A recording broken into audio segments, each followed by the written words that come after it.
भक्ति का असली अर्थ, एक साधु और भगवान का अनोखा मिलन। एक गांव के बाहर बसी भक्ति की एक कुटिया। गांव के एक सिरे पर, जहां इंसानों की हलचल धीरे धीरे शांत हो जाती थी और प्रकृति का राज शुरू होता था, वहां एक बेहद शांत टूटी फूटी सी कुटिया थी। कुटिया बहुत छोटी थी, लेकिन उसकी आत्मा बहुत बड़ी थी। वहां रहते थे एक वृद्ध साधु बाबा, जिनका जीवन सिर्फ और सिर्फ भगवान श्री कृष्ण की भक्ति में ही समर्पित था। बाबा की जिंदगी में न कोई शोर था, न कोई दिखावा। दिन रात ठाकुर जी की सेवा, उनका ध्यान, उनका भजन और उनकी मूरत की देखभाल ही उनका एकमात्र कार्य था। ना उन्हें भोजन की चिंता थी, ना वस्त्रों की। जो मिला उसी में प्रसन्न हो जाते। लेकिन एक बात जो हमेशा उन्हें चिंता में डाल देती थी, कहीं मेरे ठाकुर जी भूखे तो नहीं रह गए। 2 दिनचर्या जो बन चुकी थी तपस्या। बाबा हर दिन तड़के उठते। सूरज उगने से पहले ही उनका स्नान ध्यान हो जाता। फिर शुरू होती ठाकुर जी की सेवा। सबसे पहले ठाकुर जी को स्नान कराते, फिर उन्हें धुले हुए सुंदर वस्त्र पहनाते, चंदन का तिलक लगाते और बाग से लाए फूलों की माला पहनाते। फिर बड़े प्रेम से उनकी पूजा करते और भजन गाते। बाबा जंगल से फल और कंद मूल लाते और वही ठाकुर जी को भोग के रूप में अर्पित करते। खुद कुछ भी नहीं बनाते, ना खाते, जब तक ठाकुर जी को भोग न लग जाए। कभी कुछ मिलता तो ठाकुर जी को पहले अर्पित करते, और यदि कुछ भी ना मिलता तो थोड़े से गुड़ से ही ठाकुर जी का भोग भी लगाते और खुद भी वही ग्रहण कर लेते। 3 फकरी जीवन मगर भावों से भरा। बाबा फक्कर थे, लेकिन स्वाभिमानी भी। उन्होंने कभी किसी के आगे हाथ नहीं फैलाया। कोई कुछ दे गया तो उसे स्वीकार कर लिया, नहीं तो बस राधे राधे कहकर मुस्कुरा देते। उनकी कुटिया पर कोई भूखा आ जाए तो वह उसे बिना कुछ खिलाए जाने नहीं देते। यदि कुछ भी नहीं होता तो जंगल से फल या बेल पत्ते लाकर ही उसे खिला देते। बाबा की भक्ति में एक अद्भुत सच्चाई और निष्काम प्रेम था। ठाकुर जी की सेवा में कोई चूक न हो, यही उनकी सबसे बड़ी साधना थी।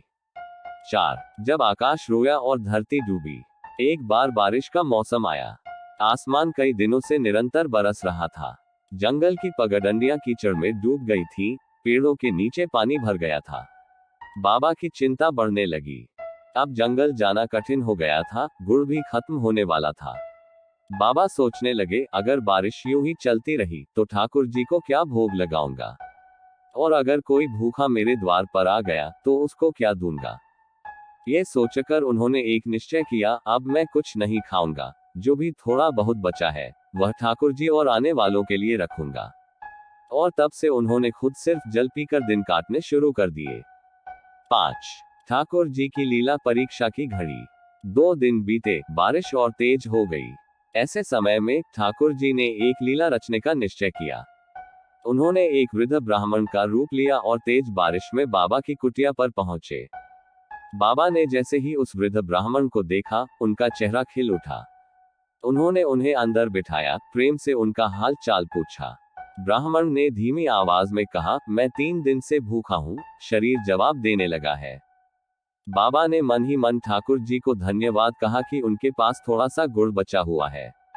वह खुद भी 3 दिन से भूखे थे, लेकिन उस गुड़ और जल को ब्राह्मण को अर्पित किया और बोले, श्रीमान, यही मेरी हैसियत है, कृपया इसे स्वीकार करें। 6 अगली परीक्षा और भी कठिन। ब्राह्मण बोले, इससे तो मेरी भूख नहीं मिटेगी। यदि कुछ फल मिल जाते तो कुछ राहत मिलती। बाबा गहरे विचार में पड़ गए। अब क्या करें? भूखे व्यक्ति को लौटाना उनके सिद्धांत के खिलाफ था, और ठाकुर जी को भूखा छोड़ना भी असंभव। बाबा ने ब्राह्मण से कहा, आप विश्राम कीजिए, मैं फलों का प्रबंध करता हूँ। और वे चल पड़े उस भीषण बारिश में, कीचड़, सांप बिच्छुओं और पानी से भरे जंगल में। 7 भक्ति की ताकत जब रास्ते खुद बनते हैं। बाबा कृष्णा कृष्णा का जाप करते हुए जंगल में घुसे। जान जोखिम में डालकर फल ढूंढे। भरे जंगल से फल इकट्ठे किए और कीचड़ में फिसलते पड़ते अपनी कुटिया की ओर लौटे। जब कुटिया पहुंचे तो देखा ब्राह्मण इंतजार कर रहे थे। बाबा ने क्षमा मांगते हुए फल उन्हें अर्पित किए। ब्राह्मण बोले, बाबा आप भी तो ग्रहण कीजिए। बाबा बोले, श्रीमान, मैं बिना ठाकुर जी को भोग अर्पित किए कुछ भी नहीं खाता। ये फल आपके लिए लाया हूँ, ठाकुर जी को तो मैंने अर्पित भी नहीं किया अभी। ब्राह्मण मुस्कुराए, अरे बाबा, ठाकुर जी तो इन्हें प्रेम पूर्वक खा चुके हैं, जाकर देखिए। बाबा दौड़कर भीतर गए और क्या देखा। सारे फल ठाकुर जी के सामने रखे हुए थे और ऐसा प्रतीत हो रहा था मानो ठाकुर जी उन्हें अभी अभी ग्रहण कर रहे हो। 8 भक्ति रंग लाई जब ठाकुर जी प्रकट हुए। बाबा भागे भागे बाहर आए और ब्राह्मण के चरणों में गिर पड़े, कृपा करके बताए आप कौन है। तभी ब्राह्मण का स्वर बदल गया और सामने प्रकट हो गए स्वयं भगवान श्री कृष्ण। बाबा अवाक रह गए, उनकी आंखों से आंसू बह निकले। वह ठाकुर जी के चरणों से ऐसे लिपट गए मानो जीवन का हर उद्देश्य पूर्ण हो गया हो। 9 जब भगवान बोले मांगो क्या चाहते हो। भगवान बोले बाबा तुम मेरे सच्चे भक्त हो, मैं तुम्हारी सेवा तुम्हारा समर्पण देखकर अभिभूत हूँ। मांगो क्या वरदान चाहिए। बाबा की आंखें भीगी थीं और शब्द अटक रहे थे। बहुत कठिनाई से बोले हे नाथ, जिसने आपको पा लिया उसे और क्या चाहिए। मुझे तो बस यही चाहिए कि मुझे आपके चरणों का आश्रय मिलता रहे, हर जन्म में बस यही भक्ति बनी रहे। भगवान मुस्कुराए और बोले तथास्तु। 10 अंत जो एक नई शुरुआत थी। ठाकुर जी के वरदान के साथ ही बाबा के प्राण भगवान में लीन हो गए।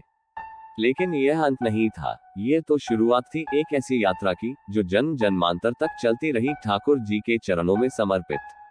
शिक्षा और भावार्थ। इस कहानी से हमें यही सीखने को मिलता है कि सच्ची भक्ति दिखावे से नहीं, समर्पण से होती है। भगवान को पाने के लिए बस एक सच्चे हृदय की जरूरत होती है। बाबा ने मुक्ति भी नहीं मांगी, उन्होंने बस ठाकुर जी के चरणों में जगह मांगी। यही है भक्ति का असली रूप।